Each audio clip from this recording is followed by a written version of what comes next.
As crianças que vão para o Kids, os pais podem direcionar para lá, os profs já estão lá. Enquanto as crianças vão sendo dirigidas lá, os irmãos de em pé mesmo, abram suas Bíblias comigo no Evangelho de Mateus, no capítulo 18. Nós vamos ler dos versos 15 a 20. Depois nós vamos fazer uma segunda leitura. Nós vamos ler também 1 Coríntios, capítulo 5, dos versos 1 a 13. 1 Mateus, capítulo 18, do verso 15 até o verso 20. Depois 1 Coríntios, capítulo 5, dos versos 1 a 13. Louvado é o nome de Jesus.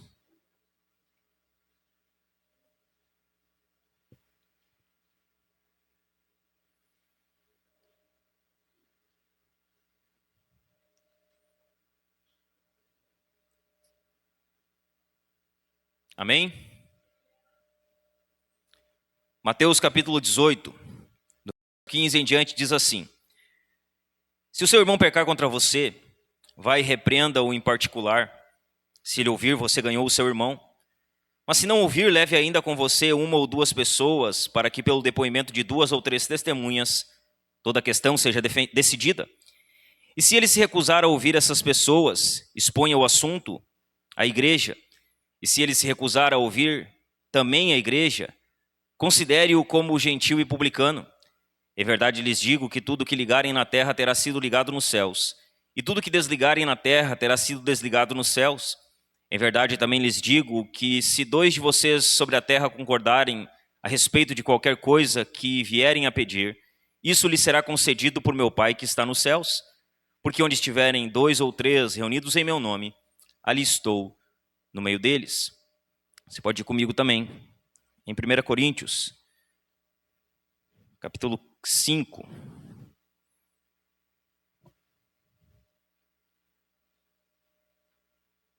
Primeira Coríntios, capítulo 5.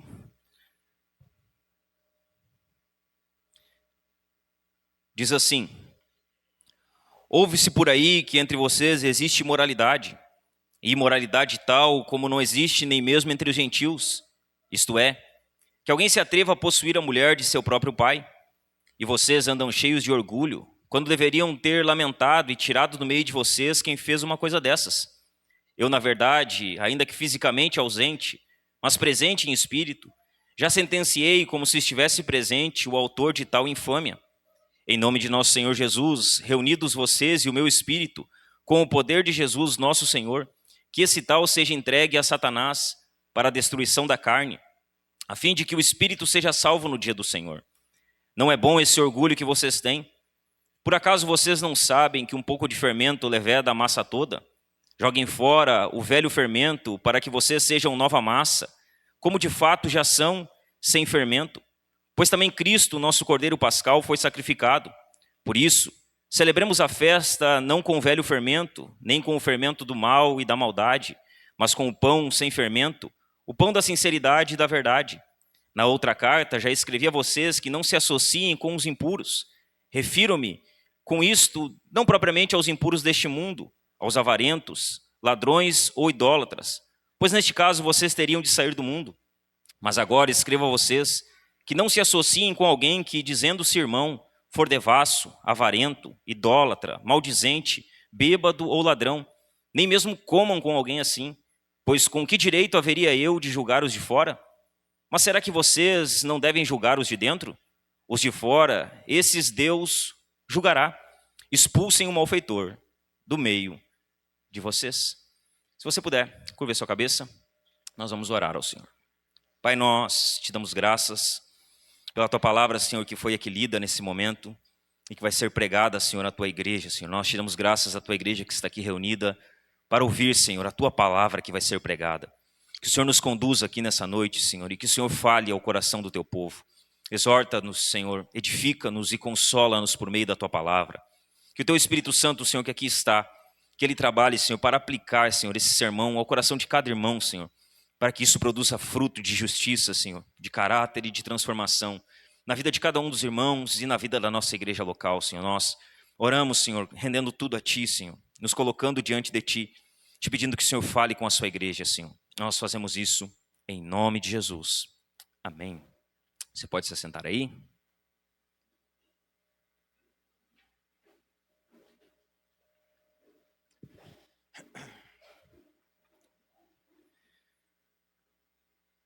Nós estamos na nossa série sobre igreja.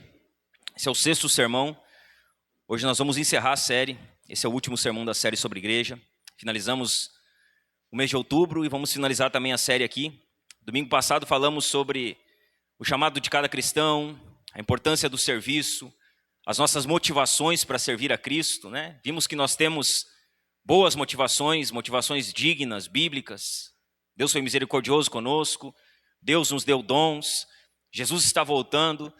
Então nós temos motivos suficientes para servir. Hoje nós vamos tratar de um assunto um pouquinho indigesto, né? Você que nos visita, fique tranquilo, né? Esse assunto talvez não seja diretamente para você. Então, sinta-se à vontade, não se sinta constrangido. Mas hoje nós queremos falar sobre disciplina eclesiástica, que é algo importante dentro de uma igreja local e na vida dos cristãos. Então, quando falamos de disciplina, não é uma palavra que as pessoas gostam muito, né? Ninguém gosta muito de ouvir sobre disciplina, de ser disciplinado. Quando falamos de disciplina, as primeiras coisas que vêm na nossa cabeça é correção, né? Disciplina, correção. Ou disciplina, espancamento. Ser disciplinado é ser corrigido, ou ser disciplinado é ser espancado. Então essa não é uma palavra muito benquista pelas pessoas nos dias de hoje. As pessoas não gostam muito da palavra disciplina, porque elas têm uma visão errada do que é disciplina, ou uma visão distorcida do que significa disciplina. Mesmo com uma visão muitas vezes distorcida sobre disciplina, a grande realidade é que todos nós admitimos que nós necessitamos ser disciplinados. Há alguém aqui que pensa que não precisa se disciplinar ou ser disciplinado na sua vida? Então, seguidamente, nós estamos olhando para a nossa vida e estamos dizendo: eu preciso ser mais disciplinado, eu preciso disciplinar minha vida espiritual, eu preciso disciplinar minha vida, minha saúde, eu preciso ser disciplinado para comer, ser disciplinado para fazer exercício. Ou nós olhamos para a nossa casa e para os nossos filhos e nós pensamos: preciso disciplinar os meus filhos, fazer com que eles cresçam e venham ser encaminhados em um bom caminho. Então, ainda que a palavra disciplina não seja uma palavra muito benquista, a grande verdade é que nós sabemos que todos nós, em alguma área, precisamos de disciplina ou precisamos ser disciplinados. Nós não somos um projeto perfeito, nenhum de nós. Necessitamos de correção, necessitamos de disciplina, necessitamos de quebrantamento. Essa necessidade da disciplina deixa evidente que muito da disciplina é positiva ou formativa. O que a disciplina faz conosco? Ela nos forma. Uma pessoa que cresce sem disciplina é uma pessoa que ela cresce sem uma formação. Ela cresce com a sua vida totalmente desregrada. Então a disciplina, ela é positiva em algum momento, ela é formativa. Ao que nós podemos comparar a disciplina para que você entenda? A disciplina ela pode ser comparada, por exemplo, a uma estaca de madeira. Sabe quando você planta uma árvore e a árvore ela começa a crescer torta? Então você vai lá, pega uma estaca de madeira, você crava uma estaca de madeira do lado do tronco daquela árvore, você amarra o tronco da árvore para que aquele tronco ele cresça alinhado. Isso é disciplina. A disciplina serve para que a gente cresça e desenvolva uma vida alinhada. Um outro exemplo, para que a gente entenda um pouquinho o que é disciplina, talvez é o aparelho ortodôntico. A pessoa que ela usa o aparelho, geralmente ela tem os seus dentes desalinhados. Seus dentes estão fora de lugar, a sua mordida está torta. Então ela coloca um aparelho ortodôntico e aquele aparelho, ele alinha os dentes daquela pessoa. Ele alinha a mordida. Assim é a disciplina. A disciplina ela serve para alinhar as nossas vidas, para corrigir as áreas que estão tortas. A disciplina ela serve para harmonizar as nossas vidas. A prática da disciplina para as mudanças básicas em nossos relacionamentos, em nossas famílias e em nossas igrejas. Ainda, irmãos, que tenhamos uma visão negativa da disciplina, esse não é um assunto negativo. Nós podemos ter uma visão negativa do que é disciplina, mas esse não é um assunto negativo. Disciplina é um assunto positivo. Falar de disciplina por si só é difícil. Aí quando nós acrescentamos disciplina eclesiástica, aí danou-se. Porque aí nós estamos falando de correção na igreja. De alinhar o que está torto na igreja. E a visão hoje das pessoas é que isso não é algo legal. Eu vou na igreja, mas ninguém tem nada a ver com a minha vida. Eu vou nos cultos, mas ninguém tem que se meter no que eu faço. Se você está numa igreja, de fato, você está enganado se você pensa dessa maneira. Disciplina eclesiástica é uma disciplina um pouco difícil de se aceitar. Mas, de modo geral, a disciplina na igreja ela faz parte do processo de discipulado. Quando um membro em pecado é corrigido e direcionado a um caminho melhor, ali aquele membro está sendo discipulado. Ou seja, a disciplina faz parte do processo de discipulado, de pastoreio, das ovelhas de Jesus. Não podemos nos esquecer que ser membro de uma igreja é ser um representante de Jesus. O que é ser um membro da igreja? É ser alguém que representa Jesus. E quando um membro da igreja que representa Jesus, ele está representando Jesus com um mau testemunho, a disciplina, então, é um mecanismo apropriado para que esse irmão ele se volte para Cristo e viva uma vida digna de Cristo. Uma vida que não envergonhe o seu nome. Qual o mecanismo que Deus usa e que Ele deixou na sua palavra para alinhar, corrigir a vida torta ou a vida dos membros da igreja quando andam para um caminho torto? Disciplina. Disciplina eclesiástica. Essa é uma doutrina bíblica que por algumas vezes, ela é negligenciada. Se eu perguntasse para você aqui, quantas vezes você ouviu um sermão sobre disciplina bíblica? Eu tenho quase certeza que 99% dos irmãos nunca nem ouviram falar de fato sobre isso. Porque há uma negligência. Há uma negligência sobre o assunto. Há uma visão distorcida sobre o assunto. Mas veja o que Martinho Lutero, o grande reformador, ele fala a respeito da disciplina eclesiástica. Lutero considerava a disciplina eclesiástica uma das principais marcas da igreja verdadeira. Então, sempre que você estudar a história da igreja, há 3 marcas que identificam uma verdadeira igreja: pregação fiel das Escrituras, administração correta dos sacramentos, batismo e ceia do Senhor, e a aplicação da doutrina da disciplina eclesiástica. A prática da disciplina eclesiástica. São as 3 marcas que são consideradas ao longo da história de uma igreja verdadeira. Calvino, o grande reformador, também ele fala sobre o assunto. Ele tratou de maneira contundente sobre essa doutrina, constituindo um elemento característico das igrejas de Genebra. A falta de disciplina eclesiástica tem causado um verdadeiro desastre na igreja moderna. Sabe por que a igreja está como está, com um péssimo testemunho diante da sociedade? Porque essa doutrina ela foi removida. Por isso que a igreja está com um péssimo testemunho e tem sido um desastre no que diz respeito ao mau testemunho diante desse mundo. Quando priorizamos o crescimento em detrimento do discipulado, corremos o risco de diluir o evangelho e torná-lo ineficaz para a vida de santidade da igreja. Então nós vamos falar aqui, de maneira básica, é uma introdução sobre o assunto, mas eu creio que vai dar para nós compreendermos muito bem essa doutrina. Para que a gente tenha uma melhor compreensão dessa doutrina, nós vamos responder 3 perguntas importantes aqui, essa noite. Preste atenção, 3 perguntas importantes sobre a disciplina eclesiástica. A primeira delas, a primeira pergunta que nós vamos responder: como uma igreja deve praticar a disciplina? É a primeira pergunta. A segunda pergunta, que nós vamos responder aqui nessa noite com os textos que lemos: quando a igreja deve pôr em prática a disciplina? E em terceiro lugar, nós vamos ver aqui, com base nesses textos, qual é o propósito da disciplina eclesiástica. Então nós vamos ver como a igreja deve praticar ela, quando a igreja deve praticar ela e qual o propósito da prática da doutrina da disciplina eclesiástica. Primeira pergunta então: como a igreja deve praticar a disciplina? E aí nós vamos ficar dentro do texto de Mateus. Se você puder, fique com a sua Bíblia aberta aí. Mateus, lá no capítulo 18, o texto que lemos, nós vamos entender um pouquinho melhor como a igreja deve praticar essa doutrina. O evangelho de Mateus, irmãos, ele é eclesiástico. Dos 4 evangelhos, ele é o único que registra o termo eclésia, que é o termo igreja. Quando nós olhamos para o texto que lemos, nunca podemos esquecer, Jesus está dando instruções ali. Então veja bem, disciplina eclesiástica é uma doutrina estabelecida por Cristo. Jesus, ele deixa um passo a passo de como essa doutrina deveria ser aplicada no meio da igreja. Na passagem em questão, Jesus dispensa especial atenção aos conflitos e problemas que ameaçam a unidade e a pureza da igreja. E ele vai dar instruções específicas.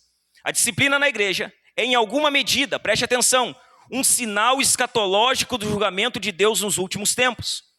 O que é a disciplina eclesiástica? É um sinal do julgamento que vai acontecer no dia da vinda do Senhor. As pessoas dizem assim, mas ninguém pode julgar ninguém. Mentira. Não julgueis não é um texto que se aplica para a igreja. Porque na verdade Jesus manda a igreja julgar. E o texto que nós estamos lendo aqui é Jesus mandando a igreja fazer julgamento sobre pessoas que não se arrependem dos seus pecados. Então as pessoas dizem, ninguém pode me julgar. Pode.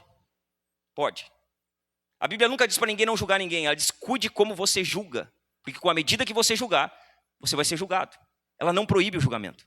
Nós vamos ver isso de maneira clara. A disciplina, ela aponta para esse sinal escatológico do julgamento dos últimos tempos. Jesus, ele autoriza seus discípulos a repreenderem e chamarem ao arrependimento os cristãos que pecaram e não se arrependem. É isso que Jesus vai falar. Há pessoas que pecam e não se arrependem.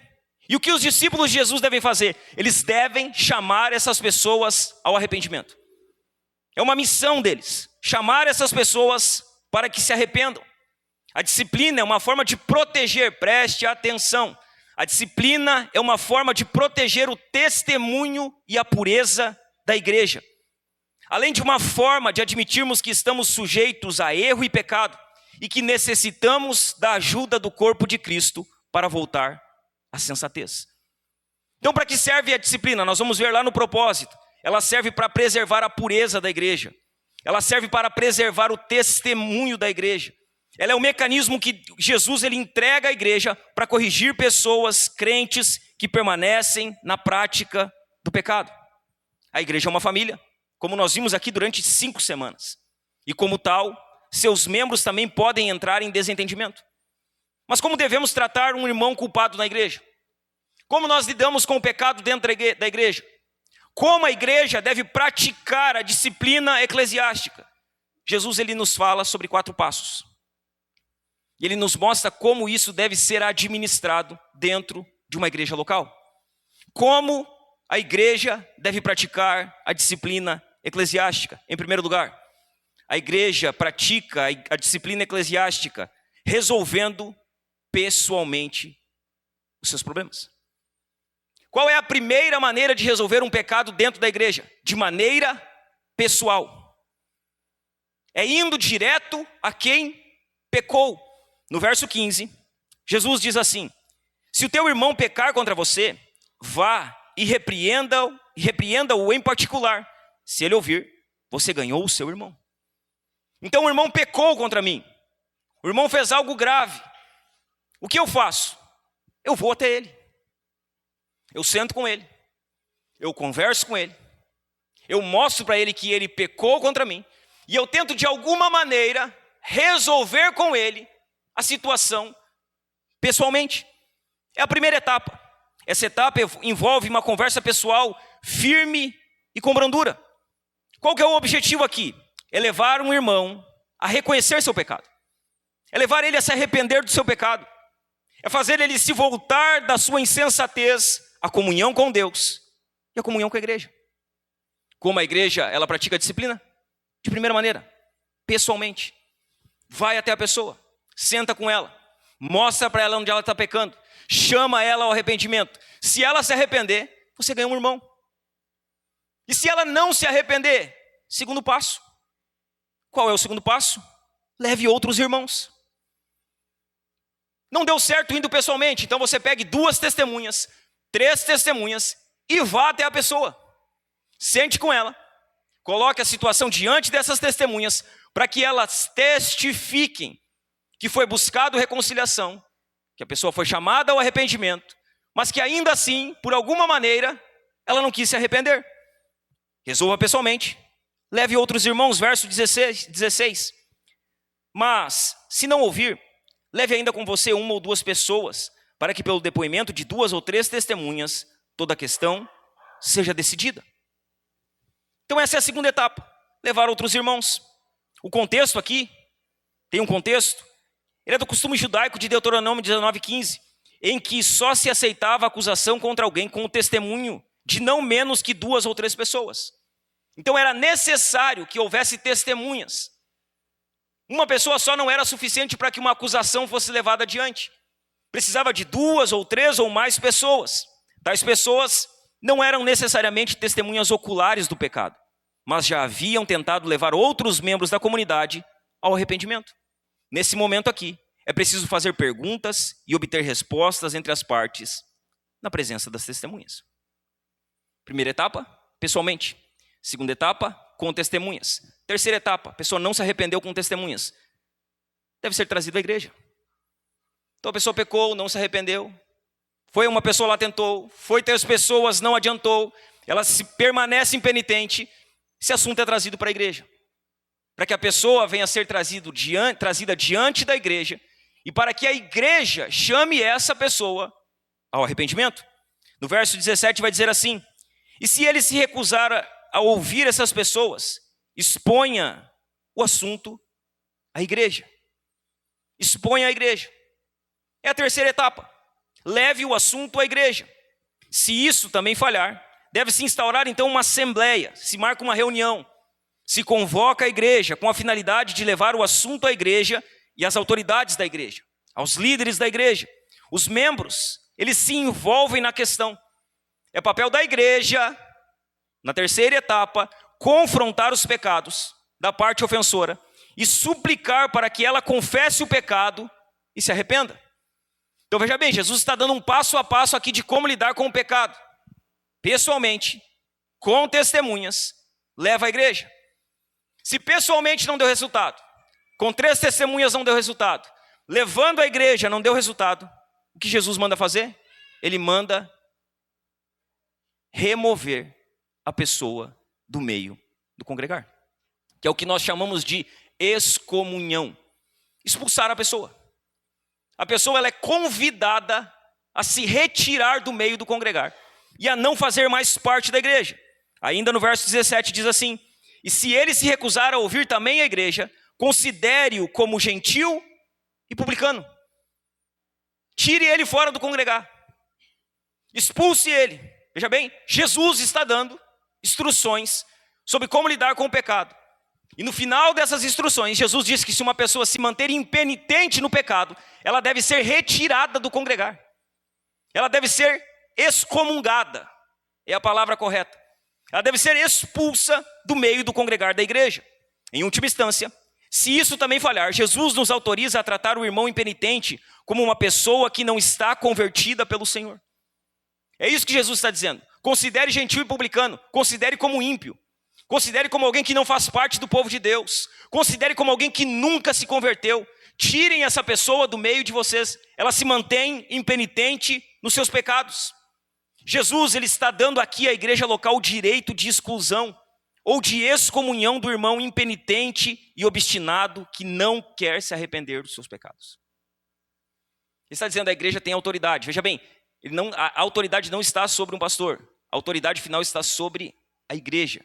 Jesus está dando autoridade para a igreja, dizendo: a igreja tem autoridade para excluir ou excomungar uma pessoa que permanece impenitente nos seus pecados.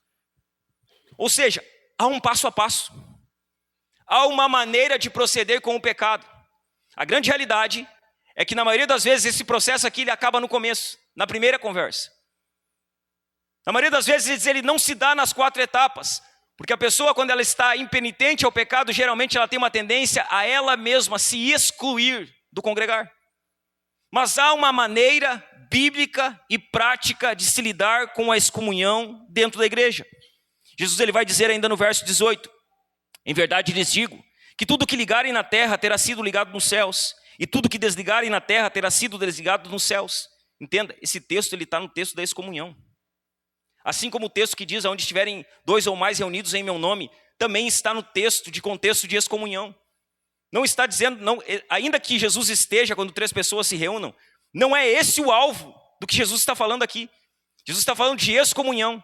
Está falando que quando pessoas estão reunidas e elas concordam em excluir alguém, Jesus está ali confirmando a atitude daquela igreja. Há um contexto por detrás desse texto. Jesus diz, olha, em verdade lhes digo que tudo que ligarem na terra terá sido ligado no céu. E tudo que desligarem na terra terá sido desligado nos céus. O ato de ligar ou desligar, ele refere-se à retenção ou ao perdão do pecado cometido, que foi alvo do processo disciplinar. Então ligar e desligar aqui tem a ver com o pecado. Ligar, a pessoa está ligada ao pecado. Desligar, a pessoa está desligada do pecado. Quem liga? A igreja. E quem desliga? A igreja. Quem liga alguém ao seu pecado? A igreja, por meio da disciplina e da excomunhão. Quem desliga a pessoa do seu pecado? A igreja, por meio do testemunho de arrependimento da pessoa que foi disciplinada. Esse texto está falando sobre a autoridade que a igreja tem. A exclusão por parte da igreja mostra que a parte ofensora ainda está ligada ao pecado e debaixo de disciplina eclesiástica. É isso que significa ligar. Ligar aqui quer dizer que a pessoa ainda está ligada ao pecado, ligada à disciplina, e por isso ela foi excluída. Mas quando há confissão e há arrependimento, e a situação é corrigida, a igreja confirma o perdão do pecado cometido e a suspensão da disciplina, e a questão é encerrada.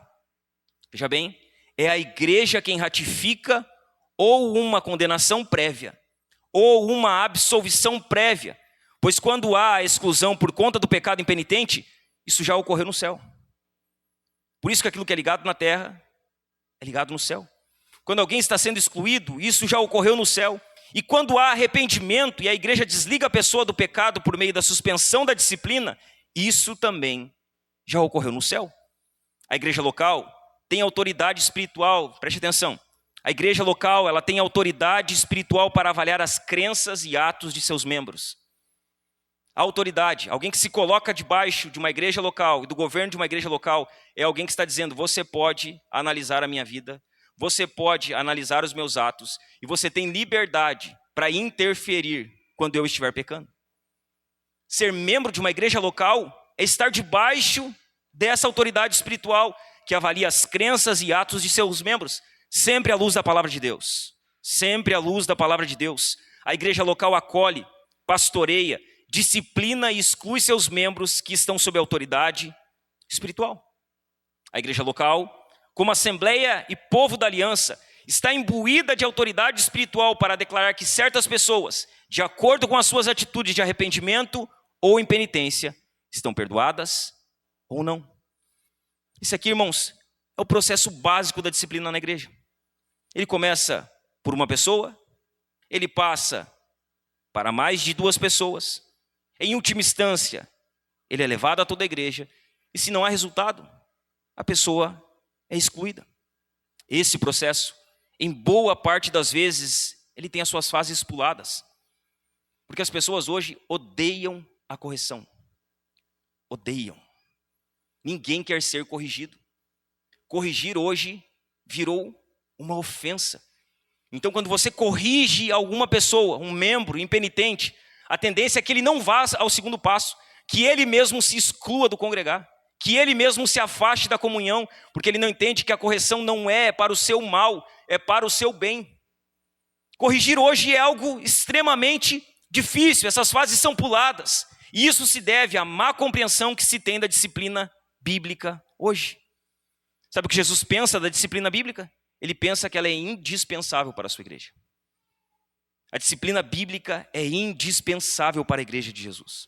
Negligenciar a disciplina significa a destruição final da igreja como meio poderoso de expandir a luz do evangelho entre os seus membros e entre os não salvos. Jesus é alguém que aprova a disciplina. Para Jesus é indispensável que a disciplina seja aplicada. E aqui eu quero compartilhar uma frase, não costumo fazer muito isso, mas vou fazer hoje aqui, de Mark Dever. Ele escreve o livro 9 Marcas de uma Igreja Saudável. E uma das marcas que ele aborda é a disciplina bíblica, a disciplina eclesiástica. Veja o que ele fala a respeito disso. Esse texto eu já li ele há muitos anos atrás e eu sempre revisito ele. Mark Dever, ele diz o seguinte: se desejamos ver nossas igrejas crescendo, temos de tornar mais difícil o ser membro da igreja e nos tornar melhores no excluir pessoas. Como a igreja vai crescer de maneira saudável? Precisa ter um processo de membresia. Precisa ser difícil congregar numa igreja. As pessoas precisam passar por um processo. Elas precisam compreender a igreja. Elas precisam ter a sua mente esclarecida que serão cobradas, que não viverão no pecado, que terão compromisso. Ou seja, precisa tornar difícil ser membro da igreja. Mas para que a igreja cresça, nós precisamos nos tornar melhor em excluir pessoas.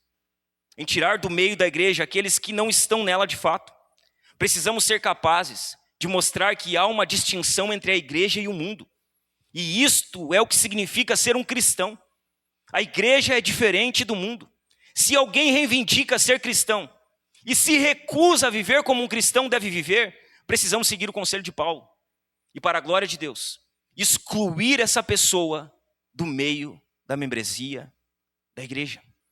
Para a glória de Deus, para o bem da igreja, para o testemunho de Cristo. Esse processo, irmãos, é um processo que muitas vezes é cansativo.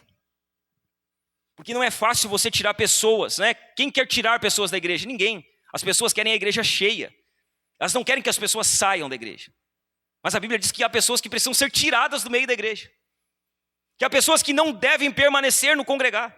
E esse processo, passo a passo, é um processo cansativo. É um processo doloroso. É um processo de alto custo pessoal. E é um processo de muito cuidado para saber como agir corretamente. Dentro de todo esse processo, as promessas de Jesus envolvidas nele devem incentivar a igreja a se manter firme, mesmo diante de possíveis dificuldades a serem enfrentadas. O processo de tirar pessoas, de excluir pessoas, não é um processo simples, é um processo extremamente complicado, mas é um processo muitas vezes necessário. E nós devemos olhar para as promessas que Cristo faz e nos animar, e usar elas de incentivo para que não venhamos a negligenciar as ordens de Cristo. Nos versos 19 e 20 ele diz assim: em verdade também lhes digo, que se 2 de vocês sobre a terra concordarem a respeito de qualquer coisa que vierem a pedir, isso lhe será concedido por meu Pai que está nos céus. Porque onde estiverem 2 ou 3 reunidos em meu nome, ali estou no meio deles. Irmãos, saber que Jesus estará junto nesse processo complicado e desgastante é animador. E Jesus está.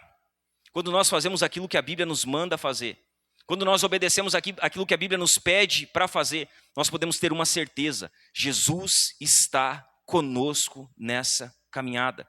Ele está ali nos animando, Ele está ali nos fortalecendo, Ele está ali nos conduzindo. E essa é a primeira pergunta que nós respondemos: como? Como a igreja ela deve praticar a disciplina? Nesse passo a passo, pessoalmente, com testemunhas, levando a igreja. Não havendo arrependimento, a pessoa deve ser excluída. Segunda pergunta que nós vamos responder hoje aqui: quando a igreja deve pôr em prática a disciplina? Como? Passo a passo. Quando? Quando alguém deve ser disciplinado? Quando a disciplina deve ser usada? A resposta é simples: quando há pecado. Quando há pecado, precisa haver disciplina. Quando há pecado, a resposta é simples: a disciplina precisa ser praticada. Quando alguém peca, qual o instrumento que Deus ele dá para corrigir essa pessoa do pecado? A disciplina. O uso da disciplina eclesiástica. A igreja e seus membros devem desenvolver a habilidade de confrontar o pecado com amor e respeito. Veja bem, essa não é uma missão do pastor. Essa é uma missão da igreja. Se você vê o seu irmão pecando e você se cala, você é cúmplice do pecado dele. Você está participando das obras das trevas que ele está participando. Essa não é uma atitude que o pastor tem que repreender o irmão em pecado, não. Se o teu irmão pecar contra ti, você deve chamar ele e convidar ele ao arrependimento. Isso é algo que todos nós, como membros de igreja, precisamos desenvolver. Aprender a confrontar o pecado com amor e respeito, mas confrontar o pecado, não aceitar o pecado. É algo que todos os membros de igreja precisam desenvolver. Corrigir, irmãos, não significa que o irmão que pecou, ele deve ser esmagado sempre que cometer a menor das infrações. Não significa que a pessoa deve ser amassada, deve ser excluída quando ela pecar. E um pecado, digamos assim, uma infração um pouco menos grave. Mas ainda assim, o pecado menos grave precisa ser corrigido, porque pecados pequenos levam a pecados grandes. Se o pecado pequeno não é corrigido, o pecado pequeno leva a um grande pecado. E isso é papel da igreja, estar atento ao pecado no seu meio. É corrigir o pecado no seu meio em amor. A disciplina formal da igreja, ou seja, o passo 3, que é levar a pessoa até a igreja, que reúne toda a igreja, deve ser reservado para pecados de tal magnitude, que levam a igreja a não ser mais de confirmar que a pessoa em pecado é de fato um crente. Então, quando alguém deve ser trazido à igreja, quando aquela pessoa não pode mais ser considerada como uma crente, o testemunho dela se foi para o ralo. A vida dela é uma vida totalmente fora do padrão de um crente. Ela já foi confrontada, ela já foi chamada ao arrependimento, mas ela persiste na prática do pecado. Ela perdeu a sua credibilidade por conta do pecado na sua vida. Essa pessoa ela deixou de ser confiável. A sua profissão de fé perdeu a credibilidade. E o pior, ela pensa que o que ela está fazendo não é tão grave assim. Você vai conversar por diversas vezes com pessoas que elas vão dizer assim, não, mas é que o meu pecado não é tão grave assim. Não, o que eu estou fazendo, todo mundo faz. Não é tão ruim. Eu não matei ninguém. Eu não roubei ninguém. Eu sou uma pessoa boa, só de vez em quando eu caio nesse pecadinho aqui. Veja bem, irmãos, as pessoas quando pecam, geralmente elas acham que o seu pecado não é tão grave assim. E elas tentam equiparar a grandeza do seu pecado com o pecado de outras pessoas. Elas tentam se equiparar. Quando isso acontece, preste atenção, porque isso aqui é muito importante. Quando isso acontece, de uma pessoa se manter impenitente, resistente, achando que o seu pecado não é tão grave assim, preste atenção, quando isso acontece, a igreja, ela retira a sua confirmação pública. E algo mais, ela retira essa pessoa da mesa do Senhor. Essa pessoa ela é afastada da ceia. Porque ela não pode partir o pão e beber do cálice na prática do pecado. Ela não pode. E isso é excluir, isso é excomungar, é tirar da comunhão. É afastar da mesa. Ela está impenitente. Ela permanece na prática do pecado. Ela acha que o seu pecado não é tão grave assim. Então a igreja retira a sua confirmação pública e impede ela de participar da mesa do Senhor. Afasta ela da ceia. Não, mas ninguém pode tirar a ceia. Pode, a igreja pode.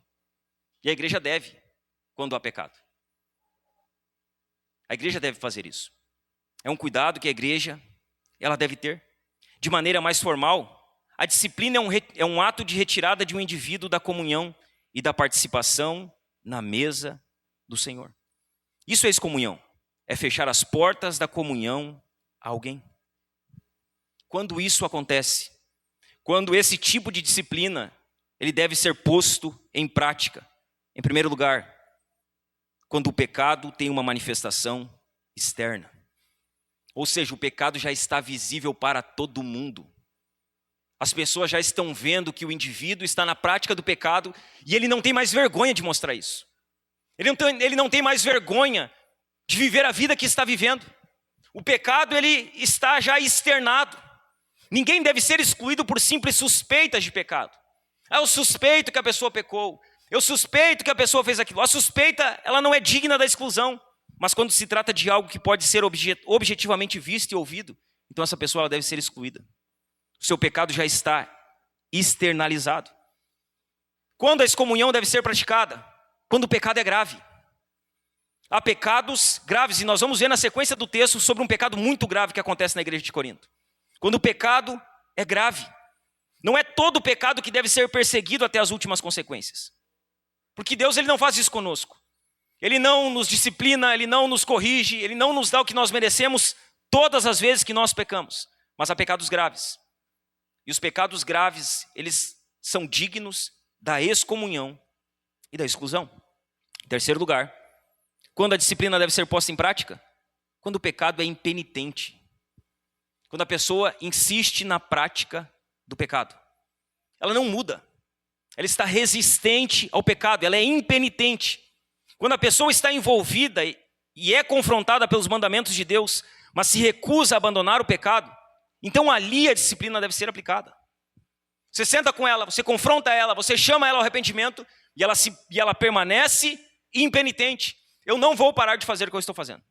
Eu não vou deixar de fazer aquilo que eu estou fazendo. Não vou deixar de viver a vida que eu estou vivendo. Ela está impenitente, o seu coração está duro para a repreensão. E ela precisa então ser disciplinada.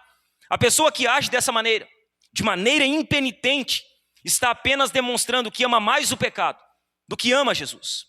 O que é uma pessoa que não está disposta a mudar a sua vida, a se arrepender dos seus pecados. É uma pessoa que ama o pecado. Ela ama o mundo. Ela ama as coisas que há no mundo. A cobiça da carne, a soberba da vida. Ela ama essas coisas. Então o seu coração não está disposto a mudar. Impenitente. Um coração endurecido. Uma pessoa que não ama Cristo. Porque quem ama Cristo não permanece na prática deliberada do pecado. Não permanece. Permanecer na prática deliberada do pecado é um belo sinal de alguém que ama o pecado e que não ama a Jesus. A igreja tem liberdade de manter a disciplina, mesmo que a pessoa disciplinada alegue estar arrependida. Quem determina a extensão da disciplina é a igreja, não é a pessoa. Porque a pessoa pode ser confrontada a dizer estar arrependida e 2 semanas depois voltar para a prática. Então a igreja precisa observar a vida do membro que foi alvo da disciplina e ver se de fato há fruto de justiça ou fruto de arrependimento, como João Batista pregava aos fariseus, dizendo que faltava a eles fruto de arrependimento, porque arrependimento sempre trará fruto. É a igreja que determina a extensão da disciplina, pois ela precisa de tempo para ver se há frutos de arrependimento na vida da pessoa disciplinada. Deixa eu dar aqui para vocês alguns exemplos de casos em que os membros da igreja estão sujeitos à disciplina. Preste atenção, você que congrega aqui nessa igreja. Alguns exemplos de casos em que os membros de uma igreja estão sujeitos à disciplina da igreja. Um primeiro exemplo, alguma violação externa da lei moral de Deus. Nós lemos os 10 mandamentos aqui agora há pouco. Isso ali não é apenas um rito. Ali está a lei de Deus. Ali está o caráter de Deus revelado. E ali está o padrão que Deus espera que o seu povo viva. Um padrão santo. Um padrão do próprio Deus. Quando uma pessoa quebra um desses mandamentos de maneira deliberada e deixa com que isso se torne externalizado na sua vida, ela precisa ser disciplinada. Ela precisa ser confrontada, chamada ao arrependimento e ser disciplinada. Um segundo exemplo de disciplina, de pessoas que estão sujeitas à disciplina, seguir um comportamento que pode, conforme o juízo da igreja, ser desonroso a ela como um corpo. Então, se a igreja ela olha e tem um membro dela que está vivendo uma vida que está envergonhando a igreja tem a autoridade de confrontar o pecado dessa pessoa e, se necessário, disciplinar ela. Porque ela está desonrando a igreja. Ela está dando um péssimo testemunho. E é trabalho da igreja chamar essa pessoa ao arrependimento. Um terceiro exemplo, ausentar-se da igreja habitualmente sem boas razões, em ocasiões destinadas para adoração pública.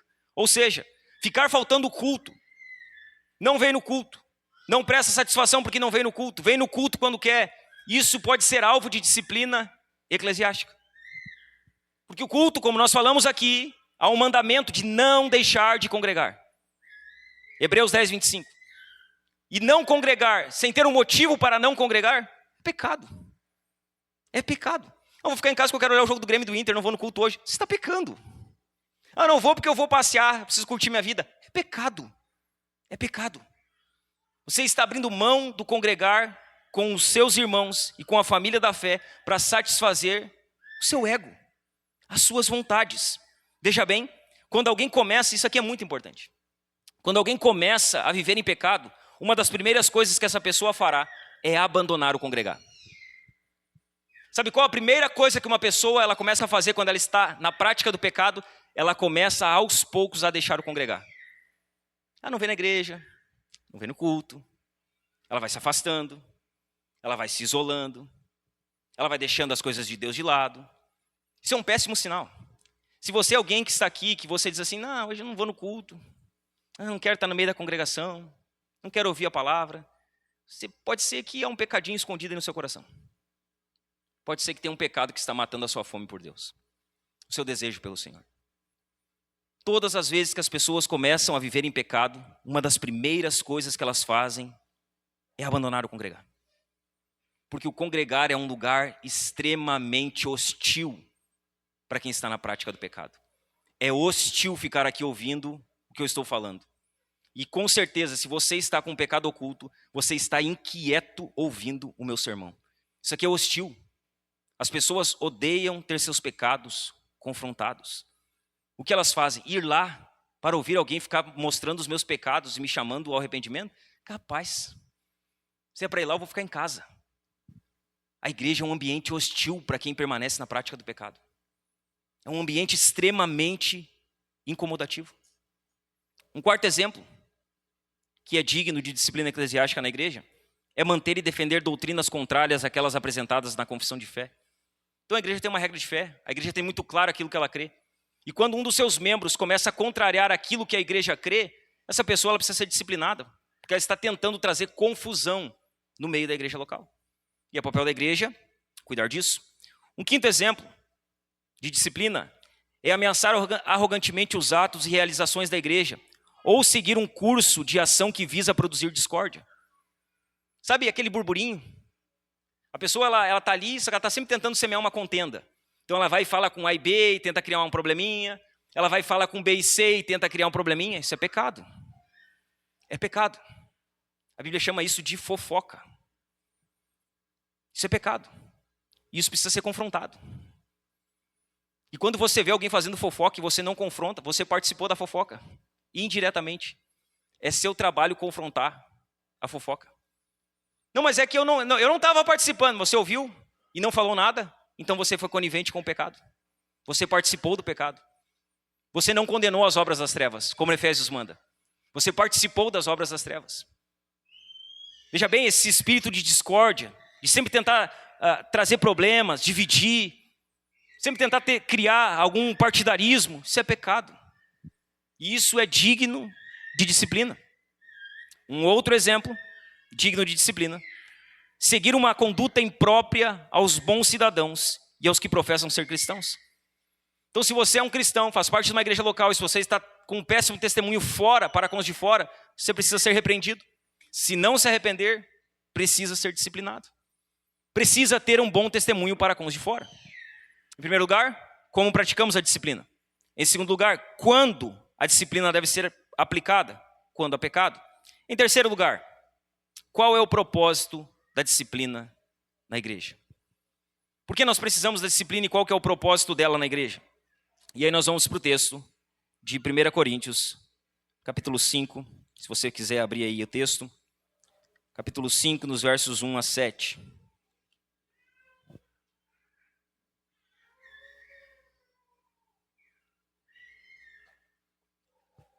Qual é o propósito da disciplina na igreja? Quando nós lemos esse texto aqui, lemos, é um capítulo curto, né? Mas você prestou atenção no que está acontecendo aqui? Na leitura, você conseguiu prestar atenção? Tem um rapaz que ele tá ajuntado com a madrasta. E ele está tendo relações sexuais com a sua madrasta. E a igreja batendo palma, dando risada e achando que está tudo certo. E aí Paulo, ele fica sabendo disso. E Paulo, ele envia instruções repreendendo a negligência daquela igreja. Se nós lemos os versos 1 e 2, diz assim: ouve-se por aí que entre vocês existe imoralidade. E imoralidade tal como não existe nem mesmo entre os gentios. Isto é, que alguém se atreva a possuir a mulher de seu próprio pai. E vocês andam cheios de orgulho, quando deveriam ter lamentado e tirado do meio de vocês quem fez uma coisa dessas. Sabe o que Paulo vai fazer aqui? Ele vai dizer assim, ó, nesse caso aqui não tem processo. Nesse caso aqui não é confrontação pessoal, não é com testemunha, não é trazer para a igreja. Nesse caso aqui, vocês deveriam ter excomungado ele na primeira vez. Ele já deveria ter sido retirado do meio de vocês. A imoralidade que ele está cometendo, nem os gentios cometem. E quando nós olhamos para Corinto é uma cidade gentílica, idólatra, de pessoas depravadas. E Paulo está dizendo, o que há dentro da igreja, não há nem fora dela. O que estão fazendo aqui, esse membro da igreja, o que ele está fazendo, nem fora dela é feito. E vocês estão achando isso legal. Vocês acham que isso é motivo de orgulho, quando deveriam ter tirado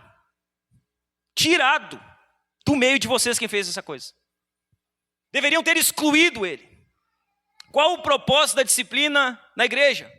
Com base nesse texto aqui, 6 propósitos claros da disciplina na igreja. O primeiro propósito da disciplina, expor o pecado. Para que serve a disciplina na igreja? Para que o pecado venha a ser exposto. Para que o pecado ele venha a ser colocado à luz. Ouve-se por aí que entre vocês existe moralidade, moralidade tal como não existe nem mesmo entre os gentios. Isto é, que alguém se atreva a possuir a mulher de seu próprio pai. E vocês andam cheios de orgulho, quando deveriam ter lamentado e tirado do meio de vocês quem fez uma coisa dessas. Isso aqui é incesto. A Bíblia chama isso aqui de incesto. E a Bíblia, ela condena o incesto. Ela condena relações entre parentes e familiares. Isso é algo abominável para Deus. O que estava acontecendo em Corinto era incesto. Um homem estava tendo relações sexuais com a mulher do seu pai, e a igreja, em vez de disciplinar esse faltoso, se orgulhava daquela loucura. Achava que estava tudo certo. Não podemos saber à luz desse texto se a mulher ainda estava casada com o pai desse rapaz, ou se já o havia deixado, ou se ela era viúva do pai do rapaz. De qualquer maneira, havia um preceito na lei de Moisés que um homem não podia deitar com a mulher de seu pai, quer fosse sua mãe, quer fosse sua madrasta. Havia um mandamento específico sobre isso. Tanto a lei rabínica quanto a lei romana também proibiam tais casamentos. O que está acontecendo em Corinto era abominável aos olhos de Deus. O tempo aqui, quando nós olhamos aqui, e vocês andam cheios de orgulho, deixa eu só achar aqui, ouve-se por aí que entre vocês existe moralidade tal, como não existe nem mesmo entre os gentios, isto é, que alguém se atreva a possuir. A palavra possuir aqui enfatiza a possessão contínua, ou seja, era algo recorrente.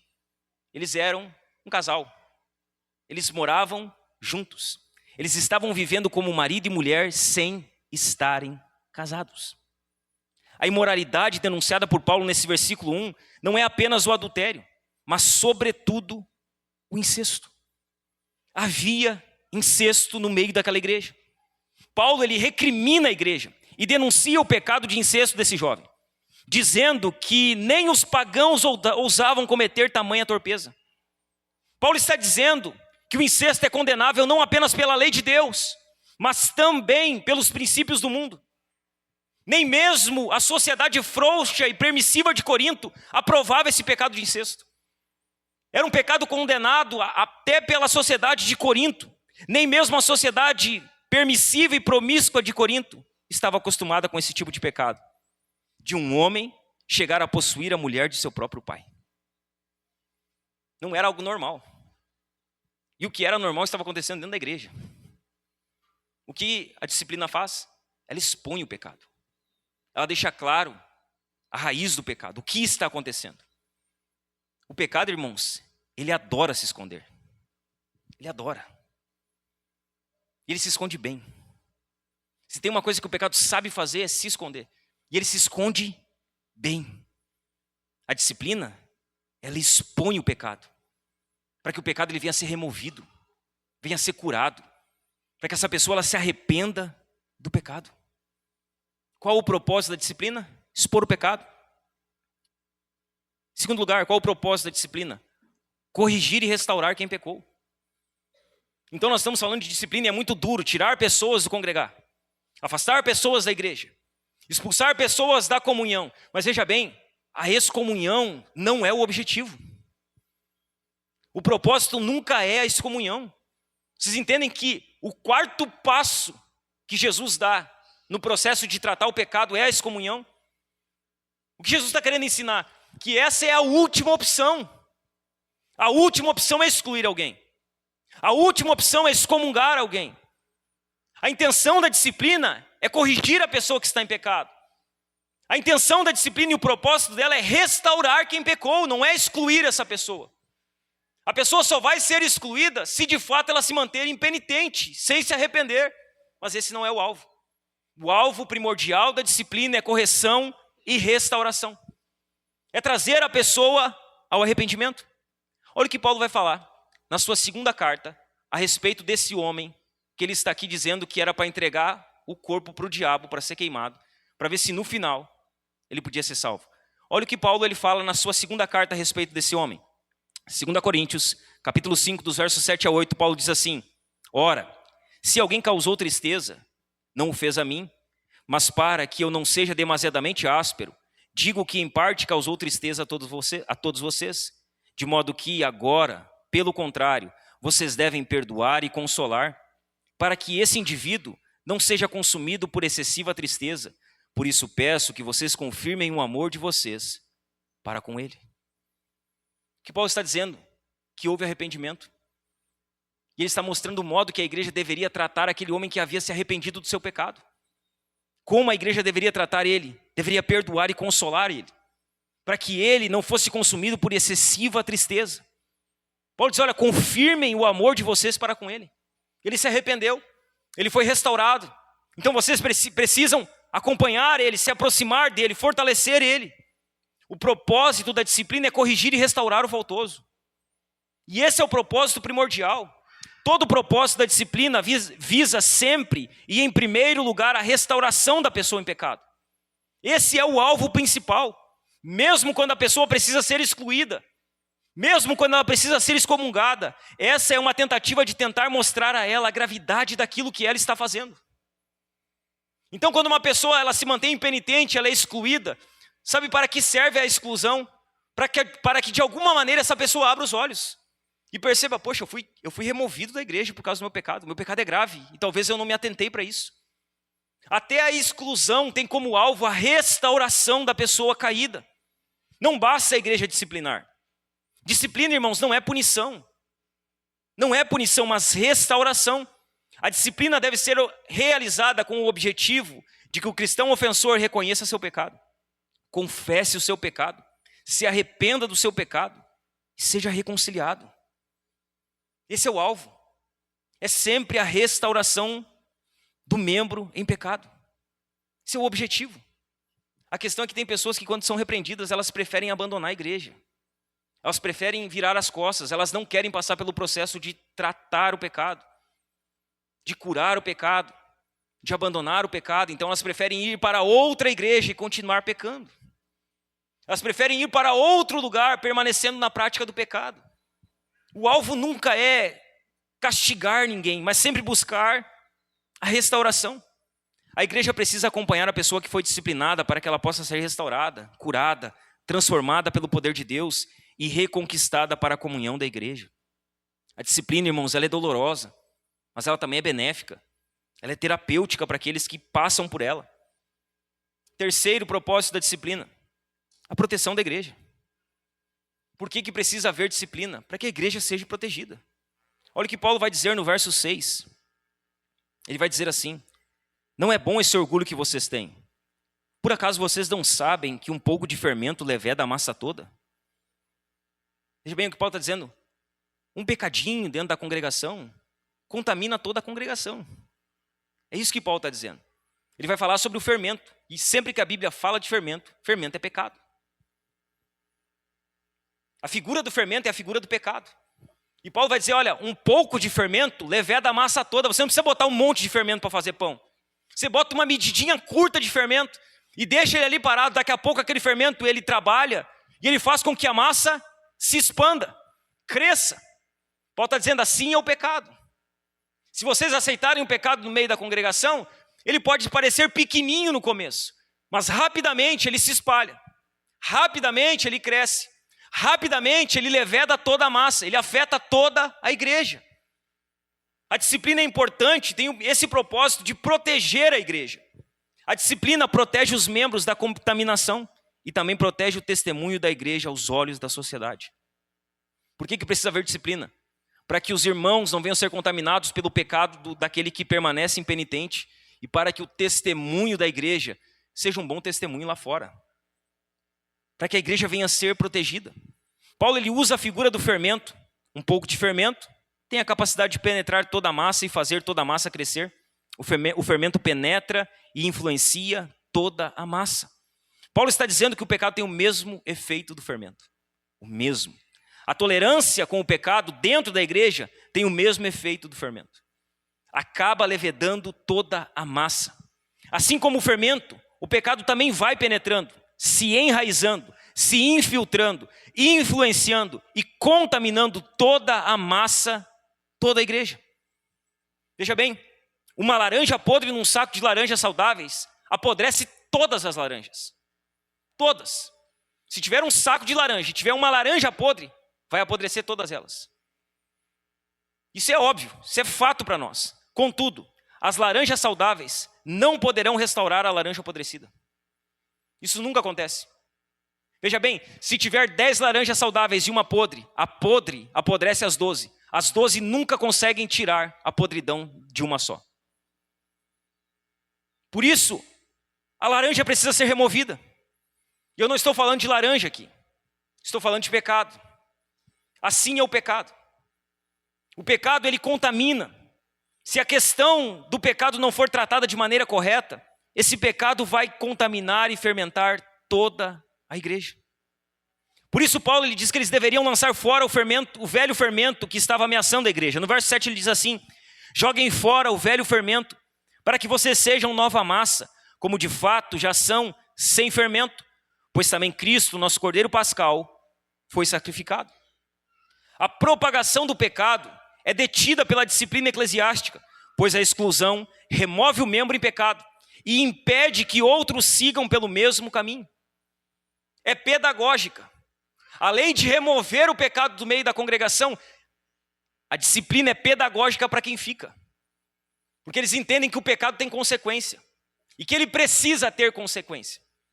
Além de tirar aqueles que podem contaminar, ainda está ensinando aqueles que permanecem. Veja bem, irmãos, isso faz com que o temor da igreja aumente e que com o testemunho da igreja seja protegido. Quando pessoas em pecado são excluídas, o temor deve aumentar e o testemunho da igreja se mantém um testemunho melhor. Trata-se da pureza da igreja. Por que é que a igreja deveria jogar fora o velho fermento? Porque quando a igreja tolera o pecado, ela perde a santidade, a autoridade e o poder. A igreja tolerar o pecado é uma igreja que se torna menos santa, perde a sua autoridade e ela perde o seu poder. Olhe para mim, o pecado destrói a igreja. Destrói. O pecado acaba com a igreja. Um quarto propósito da disciplina eclesiástica: dar bom testemunho de Jesus. Ela tem esse propósito, dar bom testemunho de Jesus. Pode ser estranho falar isso, mas a disciplina é de fato boa para os não cristãos, porque ajuda a preservar o caráter singular e atraente do povo de Deus. A igreja existe para ser sal e luz do mundo. Só que Jesus diz que se o sal ele perder o seu sabor, ele não serve para nada, a não ser para ser pisado. E a disciplina serve exatamente para isso, para manter o testemunho de Jesus, para manter o pecado afastado, para cumprir o propósito de glorificar a Jesus. Quinto propósito da disciplina eclesiástica: glorificar a Deus. A disciplina eclesiástica tem o propósito de glorificar a Deus. Essa é a razão por que vivemos. Nós somos criados para portar a imagem de Deus e transmitir seu caráter à sua criação. O que se espera dos cristãos? Que eles sejam santos, que eles tenham caráter, que eles tenham uma vida, no mínimo, bíblica. É o mínimo que se espera dos cristãos. E por que eles precisam ter uma vida santa? Não por causa da sua reputação, mas por causa de Deus. Mateus 5,16 diz assim: assim, brilhe também a luz de vocês diante dos outros, para que vejam as boas obras que vocês fazem e glorifiquem o Pai de vocês, que está nos céus. Não podemos determinar o que os outros pensarão de nós, e sabemos que devemos esperar tão forte oposição que seremos até perseguidos por causa da justiça. Mas no que depender de nós, nós precisamos viver de tal maneira que o evangelho seja recomendado a outros. A nossa luz precisa brilhar diante dos homens. Nós temos a responsabilidade de viver uma vida que traga louvor e glória para Deus, e não vergonha, e não ignominia. Nós precisamos viver uma vida que traz louvor a Deus. Deixa eu fazer uma pausa aqui. As pessoas que olham para a sua vida, você que vem nessa igreja aqui, a sua vida hoje é uma vida que traz louvor a Deus? Suas atitudes, suas palavras, o modo que você vive. As pessoas, elas podem olhar para a sua vida e dizer, ali está alguém que serve a Deus. A vida dessa pessoa é uma vida que glorifica a Deus. Que testemunho você tem dado de Cristo? Hoje você glorifica a Deus ou você envergonha Ele com a sua vida? Quem vê a sua vida hoje vê alguém que está glorificando a Deus ou alguém que está envergonhando a Deus? De que maneira você tem vivido a sua vida? Para esse propósito, a disciplina deve ser exercida sem temor algum, para que Deus seja glorificado. Sexto lugar, sexto propósito da disciplina, demonstrar amor. A disciplina é uma prova de amor. Amor pelas pessoas, amor pela igreja, amor pelo mundo e principalmente, amor por Cristo. É demonstração de amor. Hebreus 12:6 diz assim, porque o Senhor corrige a quem ama e castiga todo filho a quem aceita. Ou seja, correção e disciplina não é falta de amor, é amor. As pessoas dizem assim, não, mas essa igreja eu não vou. Eu não venho mais nessa igreja aí, essa igreja aqui ela é muito julgadora. Essa igreja aqui falta amor. Espera aí, será que corrigir é não amar? Ou será que corrigir é amar de fato? O que é amar? Amar é aceitar as pessoas vivendo do jeito que querem? Ou amar é não permitir que as pessoas continuem vivendo a mesma vida? Quando seu filho falha, peca, erra, você diz assim, eu te amo tanto, meu filho, que eu não vou te corrigir. Pode continuar fazendo o que você está fazendo, ainda que esteja errado. Eu duvido. Você corrige eles. Por que quando nós vemos para a igreja, nós achamos que a igreja não é um lugar de correção? E por que nós ligamos correção à falta de amor? Se Deus, Ele diz que corrige o filho que ama. Será que corrigir pessoas que estão no pecado é falta de amor? Pelo contrário. É de fato uma demonstração de verdadeiro amor. Amor pela alma da pessoa que está em pecado. Que se não se arrepender pode estar indo para o inferno. Amor pela igreja e pelo testemunho dela. Amor pelas pessoas que olham para a igreja. Amor por Cristo. Negligenciar a disciplina é ter a pretensão de amar mais do que o próprio Deus. E tem gente que acha que ama mais que Deus. Não, eu não vou corrigir meu filho porque eu amo ele. Você acha que ama mais do que Deus? Se o Deus que é amor é um Deus que corrige, por que nós achamos que amar é não corrigir? Deus, Ele ama e corrige. E nós achamos que não corrigir é amar. Deus amorosamente sabe que a disciplina produz vida, crescimento e saúde. Ele sabe disso. Hebreus 12:10 diz assim, ele está falando dos pais, ele diz, pois eles, os nossos pais, nos corrigiam por pouco tempo, segundo melhor lhes parecia. Deus, porém, nos disciplina para o nosso próprio bem, a fim de sermos participantes da sua santidade. Ou seja, a correção, ela leva à santidade. Isso não pode ser falta de amor. De fato, é um processo doloroso, mas é um processo que vale a pena. Hebreus 12:11, o escritor de Hebreus diz assim, na verdade, toda disciplina ao ser aplicada não parece ser motivo de alegria, mas de tristeza. Porém, mais tarde produz fruto pacífico aos que têm sido por ela exercitados, fruto de justiça. Na hora é horrível ser corrigido. E se nós falarmos que é bom ser corrigido e disciplinado, nós vamos estar enganando a nós mesmos. Porque a própria Bíblia diz que a correção de momento ela é terrível. Nós odiamos a correção. A disciplina aplicada ela não é motivo de alegria, mas de tristeza. Mas a longo prazo, lá na frente, os frutos da disciplina vêm. Os frutos da correção vêm. Não é fácil, irmãos. Não é fácil. Se nós queremos ser uma igreja bíblica, se nós queremos nos manter fiéis na questão da disciplina eclesiástica, isso não é nada fácil. É uma missão extremamente árdua. Sabe por quê? Porque a maioria das igrejas não quer falar sobre esse assunto. A maioria das igrejas não quer tocar nesse assunto. Então é fácil. Se nessa igreja me corrige, eu tenho outras 50 igrejas na minha volta para me congregar. Que eu posso ir para lá. E ninguém vai se meter na minha vida.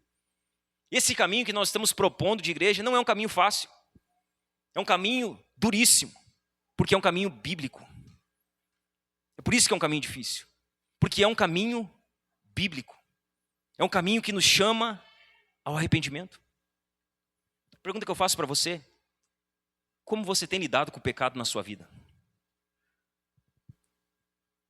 De que maneira? Nós falamos sobre o pecado, sobre o pecado, sobre o pecado. Como você tem lidado com o pecado na sua vida? Não, eu não peco. De que maneira você lida com o pecado? Você esconde ele? Você deixa ele guardadinho dentro do seu coração? Você vive uma vida hipócrita, transparecendo ser alguém que não é? Quantos pecados ocultos há no seu coração agora? Aos homens, o que você tem olhado no seu celular, cara? Quais os sites você tem acessado? Quais os vídeos você tem visto? Quais os links você tem entrado? De que maneira você tem usado a liberdade que o Senhor te deu? Isso não é somente para os homens, é também para as mulheres. Como você tem lidado com o pecado na sua própria vida? Você abandona o pecado? Você confessa o pecado? Ou você esconde o pecado? O pecado é mortal. O salário do pecado é a morte. Veja bem, não ache que você vai pecar e a sua vida vai continuar tudo certo sempre. Não vai. Hora ou outra você se encontra com a consequência do pecado. É impossível não colher os frutos do pecado. O salário do pecado é a morte. Como você tem lidado com o pecado? De que maneira? Como você reage quando um irmão peca contra você? Porque nós estamos numa igreja. E hora ou outra vamos pecar uns contra os outros. Hora ou outra nós vamos fazer coisas que desagradam os nossos irmãos. E os irmãos vão fazer coisas que nos desagradam. Como nós lidamos com isso? Como você lida quando o irmão ele peca contra você? Você diz assim: não, o irmão pecou contra mim, nessa igreja eu não vou mais. Eu vou ficar lá, vou lá para outra igreja, porque essa igreja aqui, os irmãos aqui não dá. É muito problema essa igreja aqui. Como você reage? Como você trata o pecado? O irmão pecou contra você, você vai até ele. Você confronta o pecado dele. Ou você simplesmente se isola, se afasta, deixa de congregar, procura outra igreja. Como você reage quando o irmão peca contra você? Você segue o processo bíblico? Ou você trata disso como acha melhor? Não, eu acho que eu vou lidar com o pecado dessa maneira. Eu acho que eu vou lidar com essa situação dessa maneira. Talvez uma pergunta mais difícil aqui. Se você que está aqui hoje fosse submetido ao processo bíblico de disciplina, se você estivesse em pecado, e se você fosse submetido ao processo, fosse colocado em disciplina, qual seria a sua resposta? Como você responderia isso? Se você fosse colocado em disciplina, você sairia da igreja? Você procuraria outra igreja? Você abandonaria o congregar? Ou você permaneceria para ter o seu pecado tratado, a sua vida transformada? De que maneira você lidaria com isso? Não, fui colocado em disciplina, então não quero mais congregar aqui. Não me serve. Vou procurar outro lugar. De que maneira você agiria se você fosse colocado, submetido ao processo bíblico da disciplina? Você aceitaria que isso é benéfico para a sua vida? Ou você ia resistir, achando que ninguém deve se meter na sua vida? Como você responderia isso? De que maneira você reagiria? Não, eu faço o que eu quero. Ninguém tem nada a ver com a minha vida. Tem sim, se você faz parte de uma igreja local, você está ligado a um corpo. Você tem um bom testemunho para prestar fora dessa igreja. E essa igreja vai cuidar do bom testemunho dela. Somos perfeitos? Não. Temos diversos problemas. Mas vamos tratando eles. E vamos buscando ser uma igreja melhor a cada dia que passa. Mas nós vamos se meter na sua vida. Se você não quer que a gente se meta na sua vida, eu tenho falado muito isso aqui. Cara, não congrega com a gente. Não congrega. A gente quer que a igreja seja cheia de pessoas. Mas se você acha que quando a gente colocar o dedo em algum problema seu, isso vai fazer com que você fique doidinho, cara, não congrega. Porque a gente vai fazer isso. Queira você ou não, isso vai acontecer. Hora ou outra isso vai acontecer. Como você reage a isso? Você prestou atenção como Paulo e como Jesus ele tratam a pessoa excomungada? Jesus ele diz, olha, se ele não se arrepender, considera publicano e pecador. Nunca mais. Você não senta com ele. Você não come com ele. Você não conversa com ele. Você não tem relacionamento com ele. O que Paulo diz no versículo 13, vocês devem pôr para fora ele, expulsem o malfeitor do meio de vocês. Qual é o nosso relacionamento com alguém que foi excomungado? nós não temos relacionamento. Nós não mantemos comunhão. E sabe por que nós não mantemos comunhão? Porque Paulo vai dizer lá no verso 10, ele diz assim: refiro-me com isso, não propriamente aos impuros deste mundo, aos avarentos, ladrões ou idólatras, pois neste caso, vocês teriam de sair do mundo. Ele está dizendo, olha, se vocês não forem conviver com avarento, ladrão, beberrão, homicida, vocês vão ter que sair do mundo. Eu não estou falando que vocês devem abandonar o mundo. Eu estou falando que vocês não devem, no verso 11, mas agora escrevo a vocês que não se associem com alguém que, dizendo-se irmão, for devasso, avarento, idólatra, maldizente, bêbado ou ladrão, nem mesmo comam com alguém assim. Paulo está dizendo, sem relacionamento, não há comunhão entre luz e trevas, não há comunhão. Não há, isso é julgo desigual, é uma comunhão desproporcional. Não comam com ele, pois que direito haveria eu de julgar os de fora? Mas será que vocês não devem julgar os de dentro? Os de fora, Deus vai tratar com eles. Mas os de dentro, quem trata é a própria igreja. Eu encerro aqui, falando de 3 atitudes que a igreja deve ter em relação ao pecado. Como nós lidamos com o pecado? Sermão pesado, né, irmãos? Toda vez que a gente fala de pecado, o sermão é pesado. 3 atitudes que a igreja deve ter em relação ao pecado. A primeira delas, a igreja deve chorar por causa do pecado. Como que a igreja lida com o pecado? Ela chora por causa do pecado. Quando nós lemos os versos 1 e 2 de 1 Coríntios 5, sabe qual a indignação de Paulo? Que eles estavam se vangloriando do que estava acontecendo. Paulo ele diz, olha, tem pecado. E a questão não é que tem pecado. A questão é que vocês estão se orgulhando do que está acontecendo ali. Vocês estão achando que está tudo certo. Vocês deveriam estar chorando por causa disso. Vocês deveriam estar buscando misericórdia de Deus, mas vocês estão achando que está tudo bem. Como nós lidamos com o pecado? Que atitude nós devemos ter diante do pecado? Nós devemos chorar por causa do pecado. Em vez de ficar cheio de orgulho por causa do pecado, deveríamos chorar por causa dele. A vida cristã é uma festa, irmãos.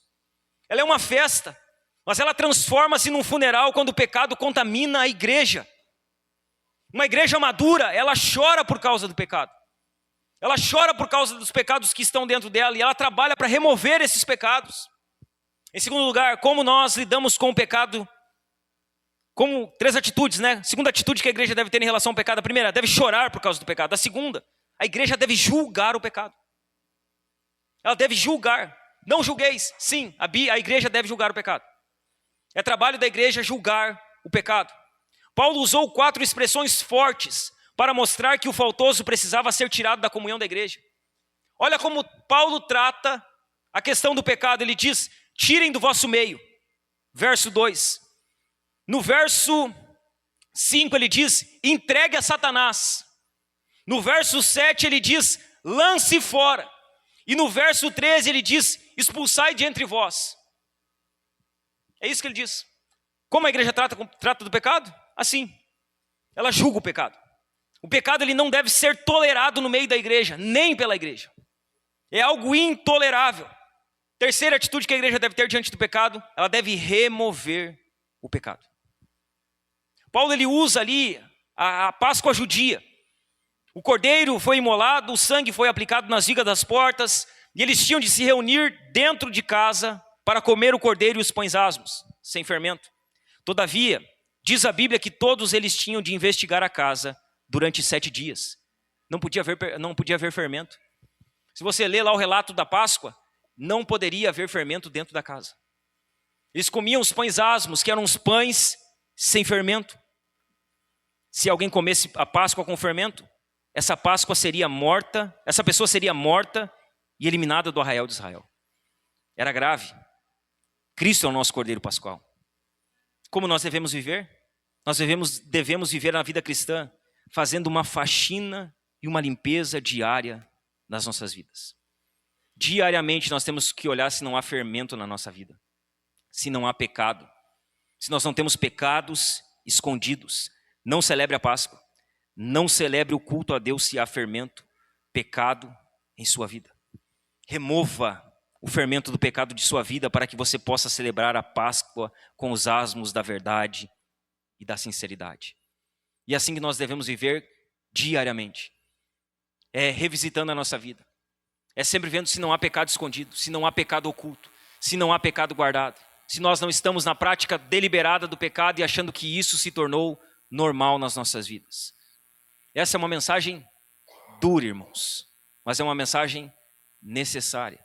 E é assim que nós precisamos tratar do pecado no meio da igreja, para que as pessoas venham ser conduzidas ao arrependimento, para que a igreja venha ter um bom testemunho diante desse mundo. Que nós não venhamos a ter necessidade de usar esses processos, mas se nós tivermos a necessidade, certamente eles serão colocados em prática para o bem da pessoa e para o bom testemunho da igreja local. Amém, meus irmãos? Se vocês puderem se colocar de pé comigo.